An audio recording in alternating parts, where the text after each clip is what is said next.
Hi student, आपके प्यारे से YouTube channel Shiv Shakti coaching classes में आपका फिर से स्वागत है। आज का जो टॉपिक है उसमें हम आपको बताएंगे कि तत्वों का परमाणु भार आप कैसे निकालोगे। तो काफ़ी बच्चों को यह दिक्कत होती है कि तत्वों का परमाणु भार कैसे निकाला जाता है। तो हम केवल आज आपको बताएंगे 1 से 20 तक तत्वों का परमाणु भार कैसे आप ज्ञात करेंगे। उसका एक शानदार ट्रिक है जो आपको क्या करेगा, दिक्कत नहीं करेगा परमाणु भार निकालने में। ओके, तो ट्रिक क्या है हम जानते हैं। तो हम किसके लिए बता रहे हैं, 1 से 20 तक तत्वों के परमाणु भार। तो 1 से 20 तक तत्व का परमाणु भार आप कैसे निकालोगे, उसके लिए चलिए पहला ट्रिक है। पहला ट्रिक क्या है, ध्यान दीजिए। जिन तत्वों का परमाणु क्रमांक विषम हो, तो जिन तत्वों का परमाणु क्रमांक क्या हो, विषम हो, तो उसके लिए क्या करेंगे, सूत्र। ओके, तो परमाणु क्रमांक होता क्या है इसको आप जानेंगे, समझ में आया। तो परमाणु क्रमांक क्या होता है कि जो तत्व जिस स्थान पे होता है वो इसका परमाणु क्रमांक होता है। देखिए जैसे हाइड्रोजन, तो हाइड्रोजन किस स्थान पे होता है, पहले पे, तो इसका परमाणु क्रमांक कितना होता है, 1। तो परमाणु क्रमांक को Z से व्यक्त करते हैं, तो हाइड्रोजन का परमाणु क्रमांक कितना है, 1। जैसे हीलियम दूसरे स्थान पे होता है तो इसका परमाणु क्रमांक कितना होता है, 2। अर्थात Z क्या है, परमाणु क्रमांक है, तो परमाणु क्रमांक कितना है, ओके। इसके बाद लिथियम का किस स्थान पे, तीसरे स्थान पे, तो इसका परमाणु क्रमांक कितना होगा, 3। ओके, तो इसी प्रकार आप क्या कर सकते हो कि तत्वों का परमाणु क्रमांक आप जान चुके हैं कि जो तत्व जिस स्थान पे होता है वही उसका परमाणु क्रमांक होता है। परमाणु क्रमांक से किसको व्यक्त करते हैं, Z से। ओके, परमाणु क्रमांक को किससे व्यक्त करते हैं, Z से। तो यहाँ पे हम देखेंगे जिन तत्वों का परमाणु क्रमांक विषम संख्या वाला हो, अर्थात हम कर सकते हैं कि अर्थात जैसे Z बराबर 1, 3, 5, 7, 9। ओके, जिन तत्वों का परमाणु क्रमांक क्या हो, विषम संख्या वाला। विषम संख्या क्या होता है, 1, 3, 5, 7, 9, 11, 13, 15। ओके, तो उसके लिए सूत्र क्या होगा, ध्यान दीजिए। उसके लिए सूत्र हम क्या लगाएंगे, 2Z + 1। ओके, क्या सूत्र लगाएंगे, 2Z + 1। जैसे देखिए ध्यान दीजिए, हमसे कोई पूछ ले कि भैया यह बताइए कि सोडियम का परमाणु भार कितना होता है, सोडियम का परमाणु भार। ओके, तो सोडियम का अगर कोई परमाणु भार आपसे पूछ ले, होता क्या है, तो हमने क्या बताया, परमाणु भार ज्ञात करने के लिए आपको क्या पता होना चाहिए, परमाणु क्रमांक पता होना चाहिए। तो सोडियम का परमाणु क्रमांक कितना होता है, 11। तो इसके लिए बताओ 11 सम है कि विषम है, आपका विषम है। तो विषम के लिए कौन सा फार्मूला लगाएंगे, 2Z + 1। 2Z + 1 का मतलब उसके परमाणु क्रमांक में 2 का गुणा करके 1 जोड़ दोगे। चलिए परमाणु क्रमांक में 2 का गुणा कर दो और 1 जोड़ दो, 11 दूना 22 से 23। ओके, चलिए देखिए जैसे दूसरा विषम संख्या के लिए हम बता रहे हैं, किसके लिए बता रहे हैं, विषम संख्या के लिए। जैसे एल्युमिनियम का प्रतीक Al होता है, तो इसका परमाणु क्रमांक कितना होता है, 13। तो हमें क्या निकालना है, इसका परमाणु भार निकालना है। तो चलिए इसका परमाणु भार कितना होता है, आपको कैसे पता होगा कि इसके परमाणु क्रमांक में 2 का गुणा करके 1 जोड़ दो। ओके, अगर दिक्कत होता है फार्मूला लिखो 2 और Z की वैल्यू कितना हो जाएगा, आपको दिक्कत हो रहा है लिख दो Z बराबर कितना, 13। इसका Z बराबर कितना हो जाएगा, 11। ओके, Z माने परमाणु क्रमांक, तो 2Z की वैल्यू कितना रखोगे, 13 + 1, तो कितना हो जाएगा, 13 दूना 26 से 27। ओके, और ले लीजिए जैसे समझने के लिए, जैसे अगर आपसे कोई पूछ ले कि भैया बताइए बोरान का कितना होता है परमाणु क्रमांक, 5। तो बोरान को 20 से व्यक्त करते हैं, तो इसका परमाणु भार कोई पूछ ले तो कैसे बताओगे। तो चलिए देखिए, तो क्या फार्मूला लगाओगे, 2Z सम है कि विषम है, विषम है ना। तो 2Z की वैल्यू 5 + 1, तो 5 दूनी 10 है 11। और अब देखिए तो इतना हो गया। और जैसे अगर कोई पूछ ले भैया पोटेशियम का बताइए, तो पोटेशियम का क्या होता है, प्रतीक क्या होता है, परमाणु क्रमांक कितना होता है 19। तो पोटेशियम का परमाणु भार, ओके, तो पोटेशियम का परमाणु भार पूछे तो क्या बताओगे, तो उसके परमाणु क्रमांक में 2 का गुणा करके 1 जोड़ दो। ओके, उसके परमाणु क्रमांक में 2 का गुणा करके 1 जोड़ दो। उसके परमाणु क्रमांक कितना होता है 19 में 2 का गुणा कर दो 1 जोड़ दो, तो 19 दूना 38 से 39। ओके, तो आई होप हमें यह समझ में आ रहा है कि आप लोगों को यह जो ट्रिक है समझ में आ चुका होगा। ओके, तो इसको अगर आप नोट करना चाहते हैं तो नोट कर सकते हैं। समझ में आया तो नोट कर लीजिए। तो देखिए हम लोग अभी किसके बारे में पढ़े, विषम संख्या वाला, अर्थात जिन तत्वों का परमाणु क्रमांक क्या हो, विषम हो। चलिए ट्रिक 2 क्या है, ट्रिक 2 क्या है, ध्यान दीजिए। अब हम यह नियम किसके लिए निकालेंगे, जिन तत्वों का परमाणु क्रमांक क्या, परमाणु क्रमांक क्या हो, सम हो, सम हो तो, ओके, अर्थात जिन तत्वों का परमाणु क्रमांक क्या हो, सम हो, अर्थात Z बराबर 2 4 6 8 10 डॉट डॉट। ओके, तो जिन तत्वों का परमाणु क्रमांक सम संख्या वाला हो तो उसके लिए क्या सूत्र लगाएंगे, सूत्र क्या लगाएंगे 2Z। Z माने पता है ना परमाणु क्रमांक और 2, तो 2Z अर्थात परमाणु क्रमांक में हम 2 का गुणा कर देंगे तो वही उस तत्व का क्या हो जाएगा, परमाणु भार हो जाएगा। तो देखिए जैसे ध्यान दीजिए, जैसे अगर कोई आपसे पूछ ले कि हीलियम का परमाणु भार कितना होता है, तो हमने आपको पहले ही बार बार बता रहे हैं कि परमाणु भार निकालने के लिए उसका परमाणु क्रमांक पता होना चाहिए। ओके, तो हीलियम का परमाणु क्रमांक कितना होता है 2, तो परमाणु क्रमांक 2, तो Z बराबर यहाँ पे कितना लिख देंगे 2। तो चलिए 2 सूत्र में होता है Z की वैल्यू भी रखोगे 2, 2 दूनी 4, तो हीलियम का परमाणु भार कितना हो जाएगा 4 हो जाएगा। ओके, चलिए दूसरा देखिए, कार्बन का कोई पूछ ले कि कार्बन का परमाणु भार कितना होता है, तो कार्बन को C से व्यक्त करते हैं, इसका प्रतीक क्या होता है, कार्बन का C होता है। ओके, तो C, इसका परमाणु क्रमांक कितना होता है 6, क्योंकि जरूरी है परमाणु क्रमांक के बिना आप परमाणु भार नहीं निकाल सकते, तो इसका Z बराबर कितना लिख सकते हैं 6। चलिए तो फार्मूला क्या होता है 2Z, तो 6 दूनी 12, अर्थात हमें सम संख्या वाला हो तो उसके परमाणु क्रमांक में अगर 2 का गुणा कर देंगे तो वही उसका क्या हो जाएगा, परमाणु भार। अब हम पूछ रहे हैं आप लोग बताइए कितना होगा। जैसे कोई आपसे पूछ ले बताइए मैग्नीशियम का परमाणु भार कितना होता है, तो आप लोगों को आ गया होगा दिमाग में, आप लोग सोच चुके होंगे कि मैग्नीशियम का परमाणु मतलब परमाणु भार कितना हो जाएगा, तो मैग्नीशियम का परमाणु क्रमांक 12 दूना 24, माने परमाणु क्रमांक में 2 का गुणा कर दो क्या हो जाएगा, परमाणु भार। लेकिन किसमें, जिसका परमाणु क्रमांक सम संख्या, माने 2 गुणित 12 बराबर कितना 24, तो मैग्नीशियम का परमाणु भार कितना हो जाएगा 24 हो जाएगा। ओके, कि परमाणु क्रमांक में 2 का गुणा कर दो, सम संख्या वाला होगा तब। और बताया जाए जैसे देखो, जैसे कोई कहते कैल्शियम बताइए कैल्शियम का, तो कैल्शियम का परमाणु क्रमांक कितना होता है 20, तो आपको पता हो गया इसका परमाणु भार कितना होगा, बताओ कितना हो जाएगा 20 दूना 40, माने परमाणु क्रमांक में 2 का गुणा कर दोगे तो क्या हो जाएगा, उसका परमाणु भार हो जाएगा। और बता दिया जाए, चलिए देखिए जैसे अगर कोई कह दे सल्फर को किससे व्यक्त करते हैं S से, तो सल्फर का परमाणु भार कोई पूछे तो आपको पता है कि कितना हो जाएगा इसका परमाणु क्रमांक 16, तो सम संख्या एक विषम, सम होगा तो 2 का गुणा 16 दूना 32।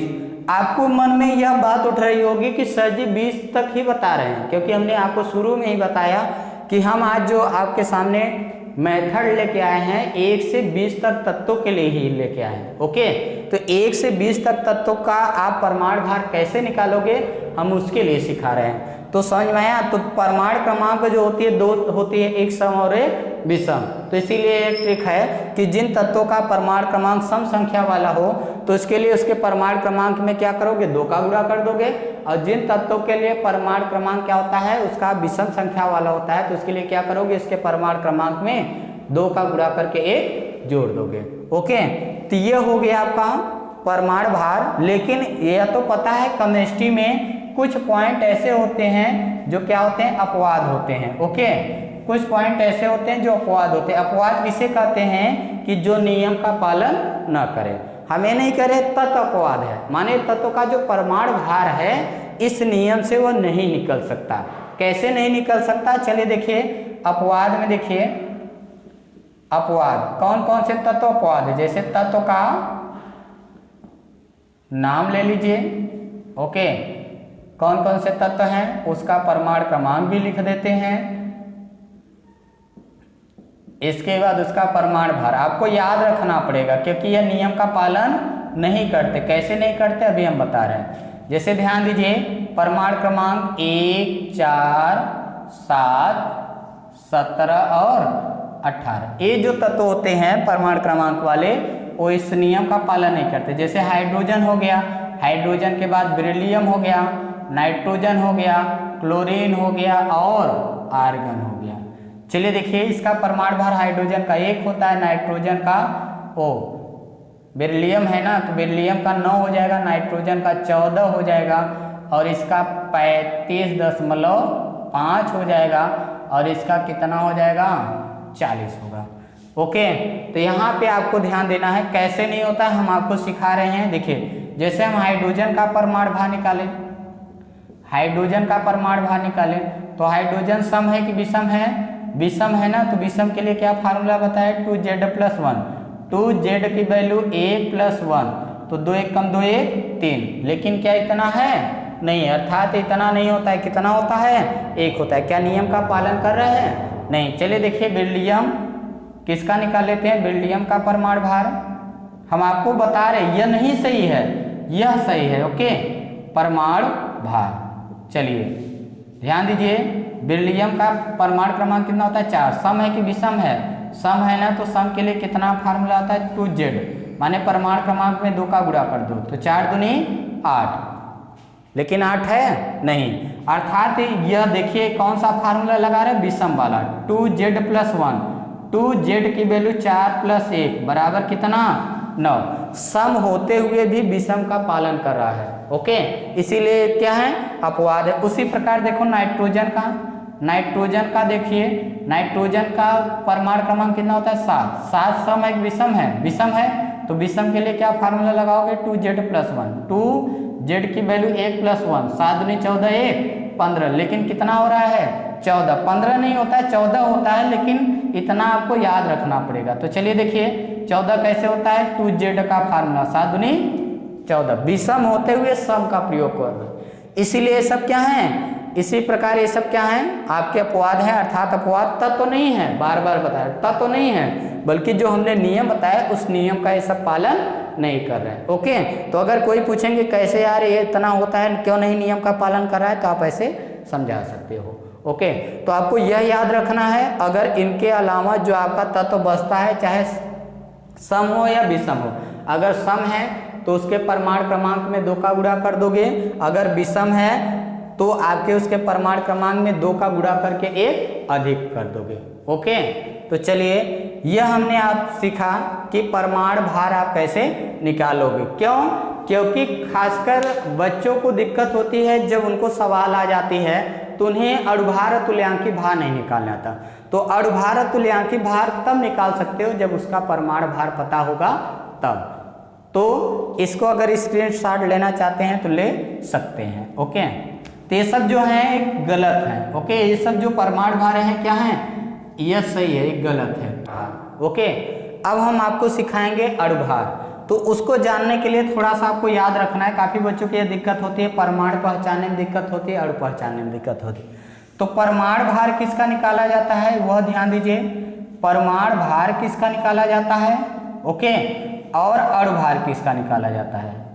तो परमाणु भार क्या होता है, परमाणु का भार, अर्थात परमाणुओं का। परमाणु भार किसका निकाला जाता है, परमाणु का। ओके।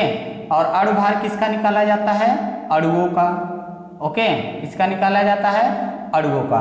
लेकिन आप लोग देखिए थ्योरेटिकल याद किए हैं कि जो तत्व होता है, मतलब जो परमाणु होता है किसी तत्व का, वह सूक्ष्मतम कण होता है जो रासायनिक अपक्रिया में भाग लेता है। ओके, अर्थात जो स्वतंत्र अवस्था में नहीं रह सकता। अणु क्या होता है? जो परमाणुओं से मिलकर बना होता है, जो स्वतंत्र अवस्था में रह सकता है। ये तो डिफिनेशन है, लेकिन आप कैसे जानोगे कौन परमाणु है कौन अणु है? तो याद रखिए जो तत्व होते हैं उस क्या होते हैं? परमाणु होते हैं। अकेला जो तत्व होता है वो क्या होता है? परमाणु। जैसे hydrogen, helium, lithium, beryllium, boron, carbon, nitrogen, oxygen, ऐसे 118 तत्व जो होते हैं वो परमाणु होते हैं। अणु क्या होते हैं? ध्यान दीजिए, अणु क्या होते हैं? जिसमें कई परमाणु एक साथ होते हैं उसे अणु कहते हैं। जैसे NaCl, तो NaCl में कितने परमाणु हैं? 2, एक सोडियम का और एक क्लोरीन का। तो अगर एक से अधिक तत्व हैं या परमाणु है तो अणु होते हैं।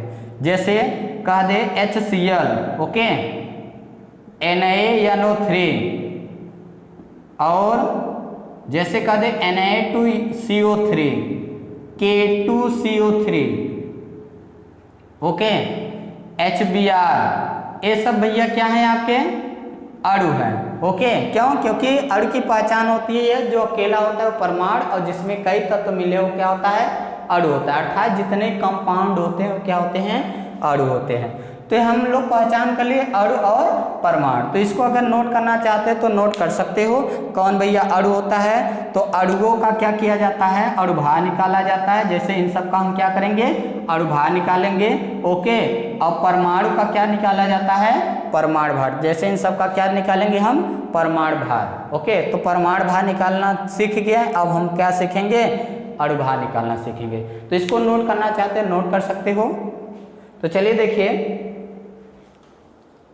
इसको हम मिटाते हैं, मिटा दें, नोट कर लिए। चलिए ठीक है, अब हम क्या सीखेंगे? अणुभार। तो अणुभार कैसे निकालोगे? ध्यान दीजिए, अणुभार कैसे निकालोगे कि किसी यौगिक में उपस्थित सभी तत्वों के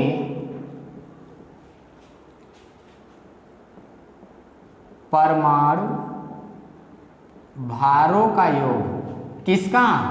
तत्वों के परमाणु भारों का योग अणुभार कहलाता है। ओके, माने जिस यौगिक का हमें अणुभार निकालना है उसमें उपस्थित सभी तत्वों के परमाणु भार को क्या कर दो? जोड़ दो, वही उसका अणुभार कहलाता है। जैसे देखिए, अगर कोई पूछ ले HCl का अणुभार, HCl क्या अणु है कि परमाणु है? अणु है। तो अणु का क्या निकाला जाता है? अणुभार। तो क्या लिखे डिफिनेशन में? किसी यौगिक में उपस्थित सभी तत्वों के परमाणु भारों का योग। किसी यौगिक में उपस्थित सभी तत्वों के परमाणु भारों का योग क्या कहलाता है? उसका अणुभार। तो HCl में कितने तत्व हैं? 2, तो H का परमाणु भार निकाल लो। ओके, परमाणु भार निकाल, H का परमाणु भार निकाल लो, और प्लस किसका? Cl का परमाणु भार। अर्थात दोनों का परमाणु भार का योग ही क्या कहलाएगा? HCl का अणुभार कहलाएगा। H का परमाणु भार 1 और Cl का कितना होता है? 35.5। 8 कर देंगे कितना हो जाएगा? 36.5। बताओ 36.5 कैसे आया? कि HCl में उपस्थित इसके तत्वों का परमाणु भार जोड़ दिए तो वही क्या हो जाएगा? उसका अणुभार हो जाएगा। ओके, चलिए अगर कोई पूछे भैया ये बताइए NaCl माने सोडियम क्लोराइड का अणुभार बताओ हो, तो सोडियम क्लोराइड माने नमक का अणुभार कितना होता है? कैसे बताओगे? कि नमक में उपस्थित सभी तत्वों के परमाणु भार को जोड़ दो। अब हम डायरेक्ट लिखेंगे Na+Cl, अर्थात Na का मतलब Na का परमाणु भार और Cl का। तो Na का परमाणु भार कैसे जानोगे? तो Na का परमाणु क्रमांक कितना होता है? 11। 11 सम है कि विषम है? तो विषम है, तो विषम के लिए फार्मूला क्या बताया गया? 2Z+1। 2Z की वैल्यू 1+1, तो 11 दूना 22, जेड की वैल्यू 11, तो 11 दूना 22 से 23, तो Na का परमाणु भार कितना हो जाएगा 23। अब क्लोरीन अपवाद में होता है तो याद रखिए कितना सदैह होता है 35.5, तो जोड़ दोगे कितना हो जाएगा 58.5। ओके, चलिए देखिए तीसरा, जैसे कोई पूछे KCl माने पोटेशियम क्लोराइड का अणुभार कितना होगा, किसका, पोटेशियम क्लोराइड का। तो पोटेशियम क्लोराइड में कितने तत्व उपस्थित है, पोटेशियम और क्लोरीन, तो पोटेशियम का परमाणु भार और क्लोरीन, पोटेशियम का कितना होता है, क्लोरीन क्या याद रखो, ओके नहीं निकाल सकते ना, तो क्लोरीन का कितना होता है 35.5, तो पोटेशियम का देखो 19 होता है, तो 19 सम है कि विषम, विषम है तो क्या फार्मूला लगाओगे 2Z, जेड की वैल्यू 19 + 1, 19 दूना 38 1 39, तो इसका अगर हम ऐड कर दे तो 39 और इसका कितना होता है 35.5, जोड़ो कितना हो जाएगा 9 5 14, 3 3 6 1 7, कितना हो जाएगा 74.5। चलिए और बताएं, जैसे कोई पूछ ले H2SO4, H2SO4 माने सल्फ्यूरिक अम्ल, तो सल्फ्यूरिक अम्ल जिसका नाम साधारण नाम क्या होता है तेजाब।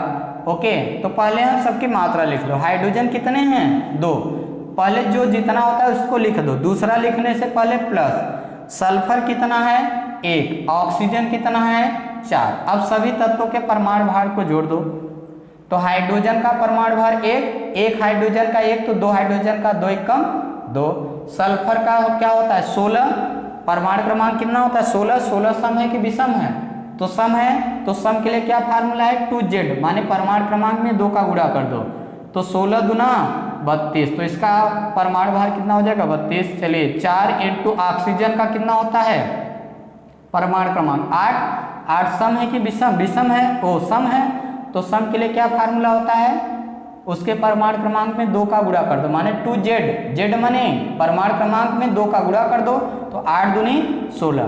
तो यहाँ पे 2 क्यों लिखा गया, क्योंकि एक हाइड्रोजन का 1 होता है, तो 2 हाइड्रोजन का परमाणु भार 2 1 कम 2, सल्फर का 32 है, एक ऑक्सीजन का 16, तो कितने ऑक्सीजन है 4, देखो यहाँ कितने ऑक्सीजन है 4, तो 16 चौका 64, इसको जोड़ो कितना हो जाएगा 4 2 6 2 8 और 6 3 9, 98 हो जाएगा। ओके, तो समझ में आ रहा है ना, अणुभार आप कैसे निकालोगे, तो किसी भी यौगिक या का अणुभार आसानी से निकाल सकते हो, उसमें उपस्थित सभी तत्वों के परमाणु भार को जोड़ दो।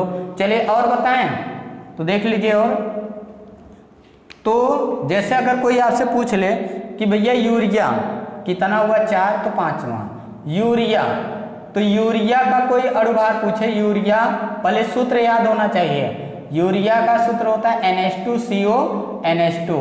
ओके, का अणुभार अगर आपसे कोई पूछे तो क्या करोगे, अणुभार तो हमने आपको बताया पहले कितना तत्व है उसको लिख लो, नाइट्रोजन पूरा जोड़ लिया करो ना, नाइट्रोजन इसमें देखो नाइट्रोजन कितना है 2, फिर हाइड्रोजन कितना 2 2 4, ओके, कार्बन कितना है 1, ऑक्सीजन कितना है 1। चलिए नाइट्रोजन का कितना होता है 14 और हाइड्रोजन का कितना होता है 1, और कार्बन का परमाणु क्रमांक 6, 6 दूनी 12 और ऑक्सीजन का 8, 8 दूनी 16। चलिए एक नाइट्रोजन का 14, तो 2 नाइट्रोजन 14 दूना 28, एक हाइड्रोजन का 1, तो 4 हाइड्रोजन का 4 1 कम 4 प्लस 12 प्लस 16, जोड़ लीजिए, तो 16 4 20 और 28 12 कितना हो जाएगा 40, 40 20 60। ओके, चलिए इसी प्रकार आप और भी निकाल सकते हैं। चलिए जैसे कोई पूछे NaOH सोडियम हाइड्रोक्साइड, NaOH का अणुभार, तो NaOH का अणुभार, चलिए पहले हमने क्या बताया सभी तत्वों को लिख लो, सोडियम लिख लो 1 है, ऑक्सीजन 1 है, हाइड्रोजन, सभी तत्वों को अलग अलग लिखना है प्लस करके। तो सोडियम का परमाणु भार कितना होता है 23, 11 दूना 22 से 23, विषम संख्या है ना। ऑक्सीजन का 8, तो सम है कि विषम, सम है तो उसके परमाणु क्रमांक में 2 का गुण, 8 दूनी 16, हाइड्रोजन का 1, कितना हो जाएगा 40। ओके, तो इस प्रकार आप क्या कर सकते हो कि कोई भी तत्व हो मतलब यौगिक हो उसका अणुभार आप कैसे निकालोगे। तो आपको 2 बात याद रखना है कि अणुभार निकालने के लिए उसका क्या होना चाहिए, आपको सूत्र मालूम होना चाहिए और या उसका परमाणु भार मालूम होना चाहिए। तो परमाणु भार कैसे निकालोगे, तो हमने आपको ट्रिक बताया कि जिन तत्वों का परमाणु क्रमांक क्या होता है, सम संख्या वाला होता है, तो उसके परमाणु क्रमांक में 2 का गुणा कर दोगे तो वही उसका परमाणु भार हो जाएगा। और जिन तत्वों का परमाणु क्रमांक विषम संख्या वाला है तो उसमें हम क्या कर देंगे, उसके परमाणु क्रमांक में 2 का गुणा करके 1 जोड़ दो, अर्थात 2Z+1 का नियम लगाओगे तो उसका, और जब परमाणु भार आपको निकालने आ जाएगा तभी आप अणुभार निकाल सकते हो। लेकिन वह जो ट्रिक है वह कुछ तत्वों पर लागू नहीं होता। ओके, जैसे हाइड्रोजन हो गया, बेरिलियम हो गया, नाइट्रोजन हो गया और क्लोरीन हो गया और आर्गन हो गया। तो अभी हमने बताया वो अपवाद वाला याद रखेंगे, उसका परमाणु भार याद रखो, और बाकी शेष जो 1 से 20 तक तत्व मिलते हैं बचा हुआ उसके लिए विषम है तो 2Z+1 और सम संख्या वाला परमाणु क्रमांक है तो 2Z का नियम लगाओगे। तो आज के लिए बस इतना ही। तो जिन बच्चों को अगर यहाँ पे दिक्कत होती है तो हमारे कमेंट बॉक्स में कमेंट करके करिए, या जिन यौगिक का अणुभार नहीं निकालने आता तो उसको आप लोग क्या करिए, हमारे कमेंट में लिख के भेज दीजिए, हम उसका अणुभार बता देंगे।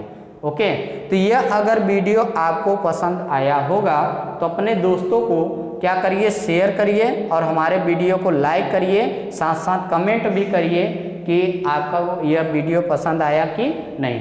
तो जो बच्चे अर्थात जो स्टूडेंट हमारे वीडियो को सब्सक्राइब नहीं किए हैं वो सब्सक्राइब कर देंगे तो ऐसे अच्छे अच्छे वीडियो आपके सामने प्रस्तुत होंगे। और बेसिक लेवल से लेते हुए आपको क्या होगा कि 9वीं से और 12वीं तक के फिजिक्स केमिस्ट्री बेसिक लेवल से आपको बताया जाएगा। तो आज के लिए इतना ही बस, धन्यवाद।